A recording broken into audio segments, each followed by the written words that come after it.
School is starting to wrap up for hundreds of thousands of elementary age students across the Sooner State, and those kids often come together again during the summer for overnight camps, even day camps. So how can we prepare our children mentally and physically for these get-togethers? Pediatrician Dr. Cyrus is here this morning to tell us. Good morning, Dr. Cyrus.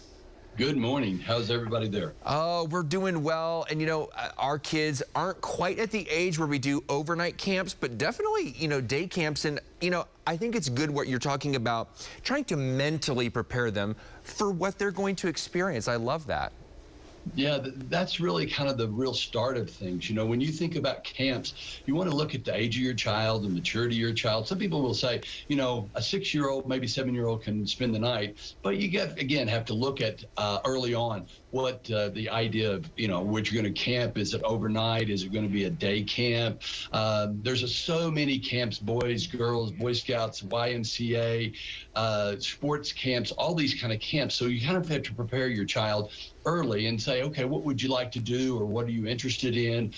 Just don't spring it on them at the last moment. And so, you know, you want to find that camp that's really right for your child, and they'll have a lot of more fun and enjoy the experience. And so you kind of address the anxieties by looking kind of towards the positive side of things. Okay, we're going to do a soccer camp. You're going to be maybe with a friend. That's always a good idea, to try to match them up with a friend that's in, you know, that's actually interested in the same thing you are. If it's going to be, they say, Boy Scout camp, there's going to be some maybe badges to be earned and things along those lines. And then last but not least, I always like to say the sharing is not always caring, because it always reminds me to tell the parents, you know, watch the brushes, watch the combs. You know, we don't want to go to camp without head lice, come back with head lice, or toothbrushes, things along that line. So don't, you know, sharing hats and combs and brushes and things like this may not be such a good idea. Well, and I grew up going to overnight camps routinely throughout elementary and junior high, and I can just tell you, personal advice: if something looks weird and is on the ground, don't pick it up. Don't try to find out what it is. Just leave the stuff that's on the ground.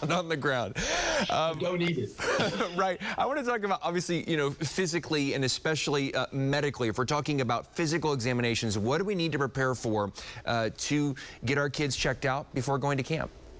Well, you know, always it's a good idea to do a pre-camp summer physical. Make sure that, you know, we're not dealing with something that's unknown.